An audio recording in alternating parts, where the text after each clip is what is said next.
let's talk BYU football. You know, like I think one of the things obviously that's very interesting is you're uniquely qualified to go to the Big 12. I think you've been through this with Utah. Obviously, you've been around. You are no new coach. I think we all know that. But how accepting of the challenge are you? Because not that you have another choice, but this is a big deal, man. Yeah, I mean, for me, I'm excited. This is not about you know, and the good thing is that I feel like we have some time to get there, and so the hardest part about being invited to the Big 12 a couple of years ago was keeping the guys focused on the here and now. In 2021, it's like, guys, let's focus on this. 2022 is like, focus on this. Now that it's here, it's like, let's go. Yeah, like this is exciting part of BYU history, you know. Yeah. So the fans are excited. I'm excited. I'm a fan too. So this is a dream come true, and I'm excited. I'm going to lean heavily on the fans to be a competitive advantage for us. But for me, it's not really about my experience, other than it just happens that I've been through this before in a different place, and I know this is different, but there's some things that are very similar. It's not like we're just kind of going in this kind of brand new. This is a really cool thing, and I'll be honest with you. In all the meetings with the Big 12, the coaches, the administrators that I've met, they've been really kind in helping us make that transition.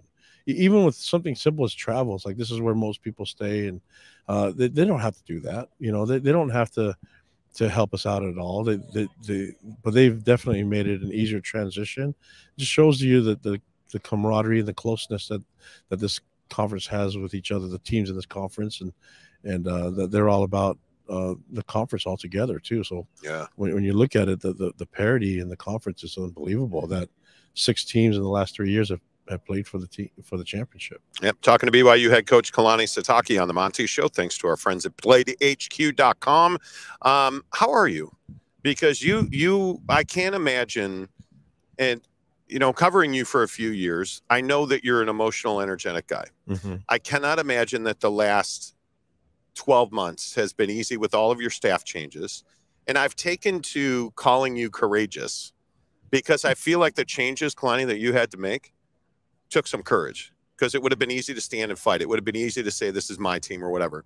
But how are you, and how has the last year been for you?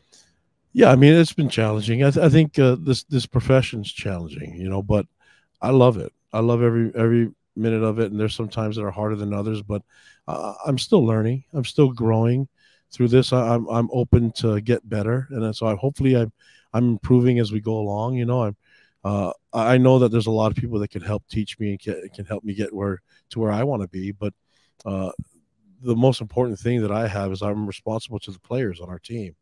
And I have an obligation to the fans as well. So I'm going to do whatever is right by the players on the team and by the fans. And sometimes those don't always go well together, and sometimes they're not aligned. But in this part, it's not easy to make changes, you know. But I appreciate and love all those men and their families that sacrifice for us. And you know, I hope they find a lot of pride and you know, just that they're proud of what we're going to be able to accomplish with the things that they've done in our program.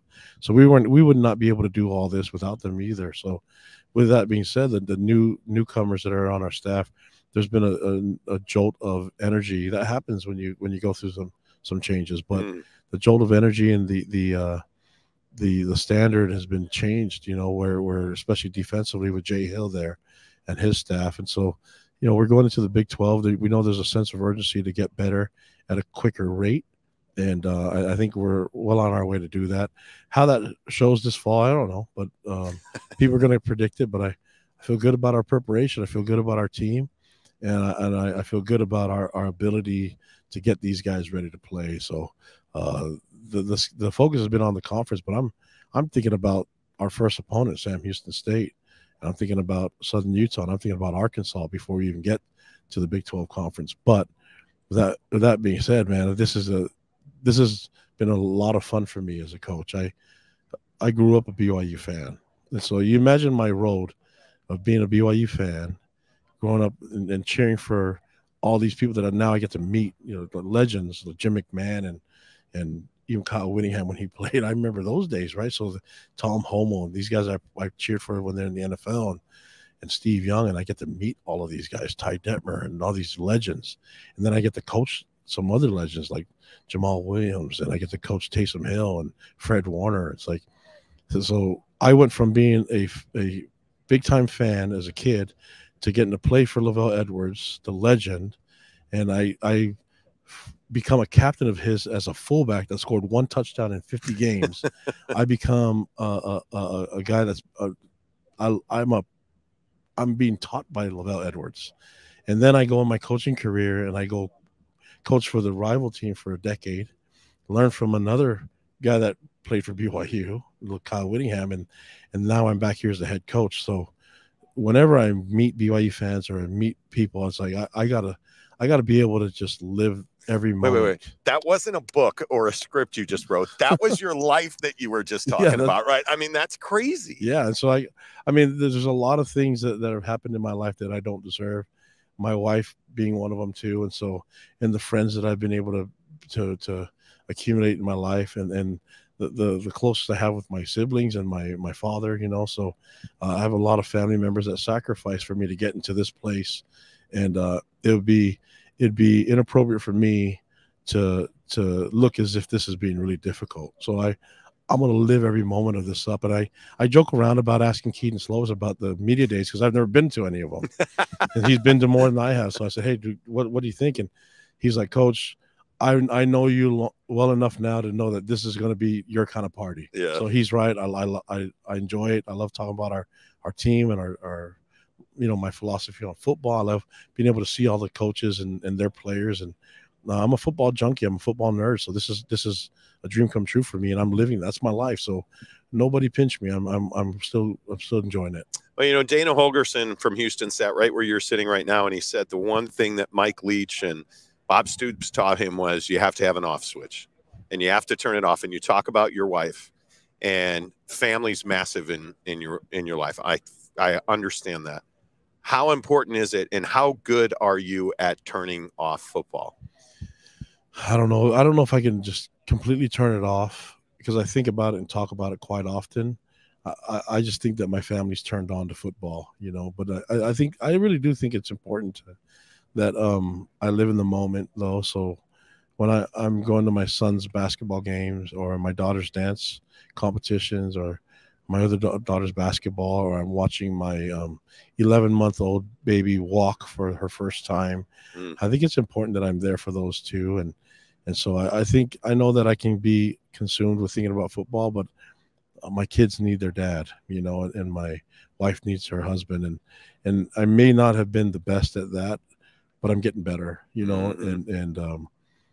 but I do know that I've enjoyed, as much as I love being the coach, I love being their dad too. And I love being my sibling's brother. I love being a husband. And this is what life's all about, And you've told me in the past that you value coaches and making sure that the people around you go and do that stuff as well, and that you go and do that. Like and I'm not trying to make too much out of the the BYU lifestyle or the BYU way, but it's not like every other institution.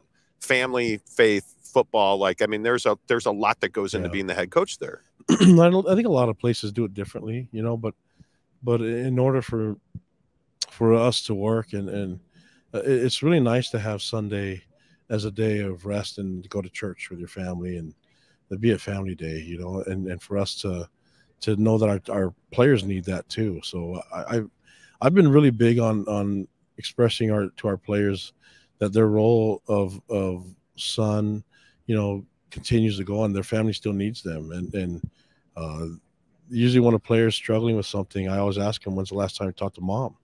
And they'll say, oh, it's been a couple weeks. Like, yeah, that's the problem. Like, no, coach, I'm just struggling with the playbook. Like, no, talk to mom more and talk to dad. And you still need to be a son. You still need to be a brother and a friend. Some of our guys are married. You need to be a husband. And you have to have these other roles, and because you can't be just consumed with one role. That's not your identity. Your identity is all the different things that you get to be in life. Yeah. Let's talk a little BYU football. Obviously, you can't help but be impressed by the person that Keaton Slovis is when he sits down here. He has a presence about him. Mm-hmm.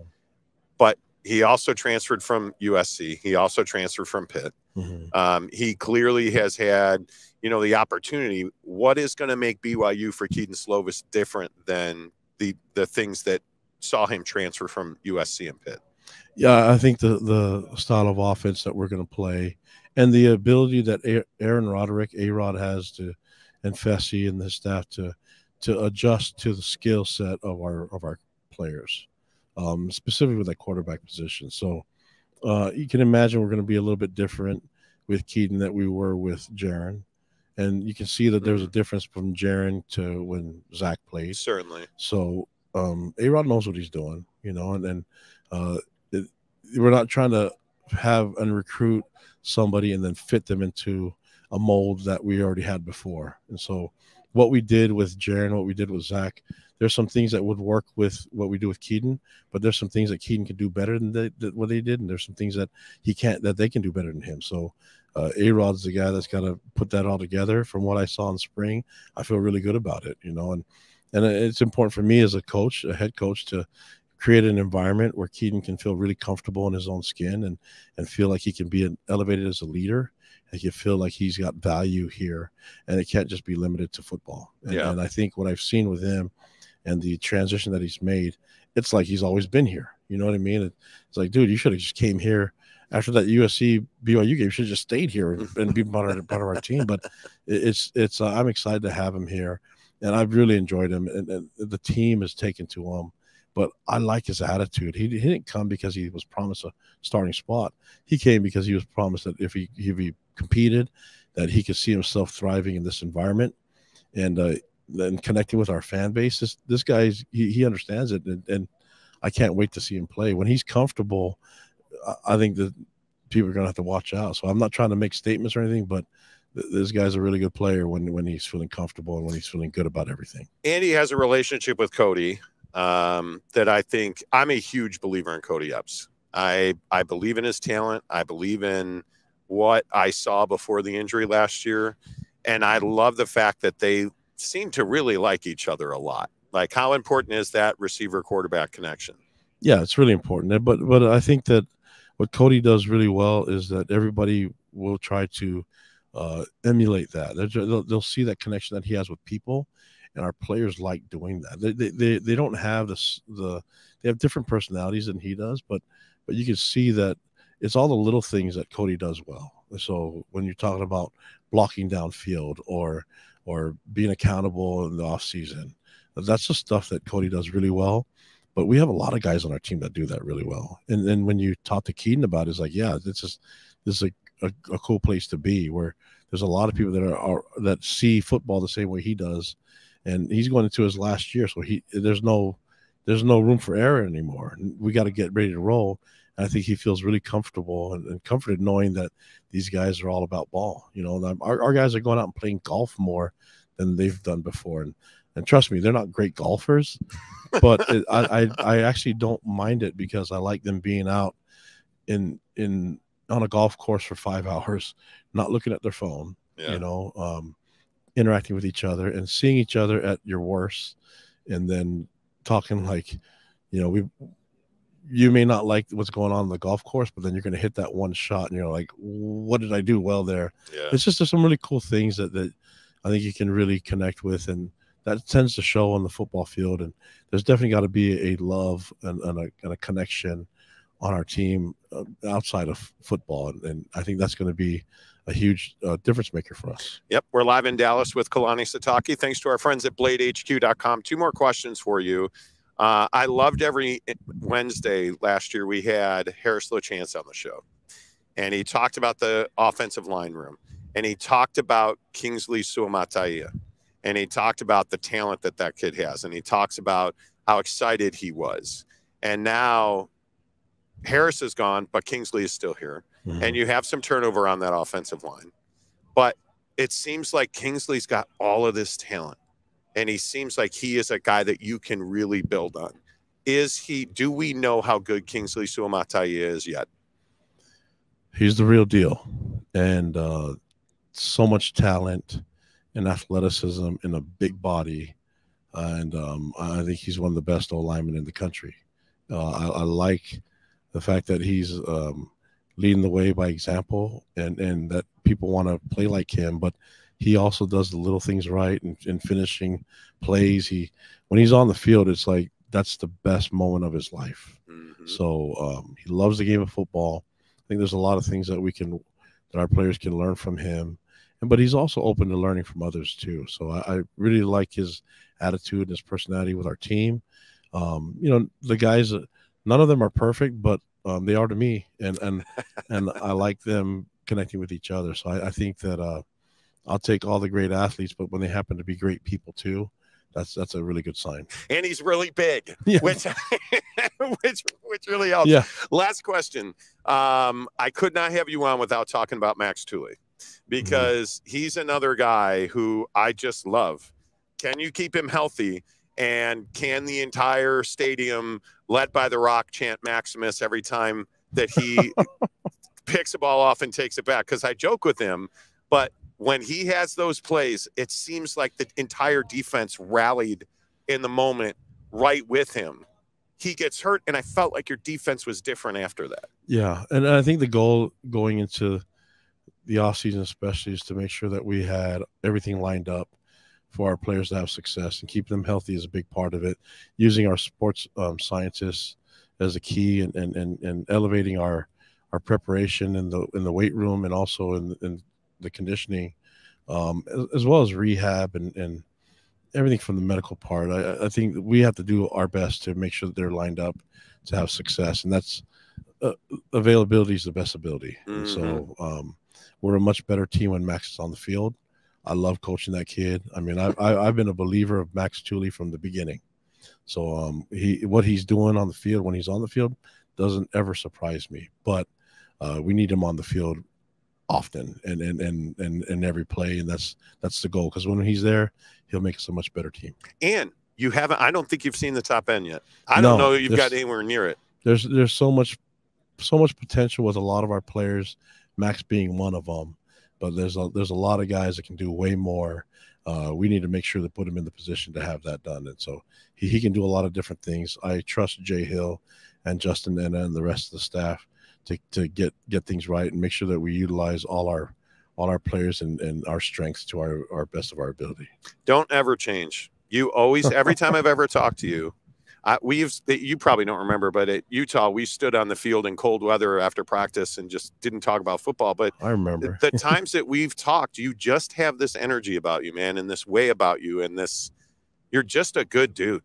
Like I hope people tell you that you're just a really good dude, man. Man, listen, I just want to be the type of person that I am when I'm around my dad, and when I'm around my wife, and I like the person that I am. I mean, I get a lot of enjoyment from just being around and connecting with people, Yeah. So I've learned quite a bit from you too. Back in the day, we've been able to talk a lot of different things about life, Yeah. So those things I cherish, and I just we're in a moment now where people are looking and staring at their phones all the time, and I wish there'd be more interaction, more eye-to-eye contact, hugs, and conversations, because I was built off all that stuff. Yeah. So, yeah, appreciate it. Good to see you, man. Love you, brother. Thank you. Love you too. All right, there you go.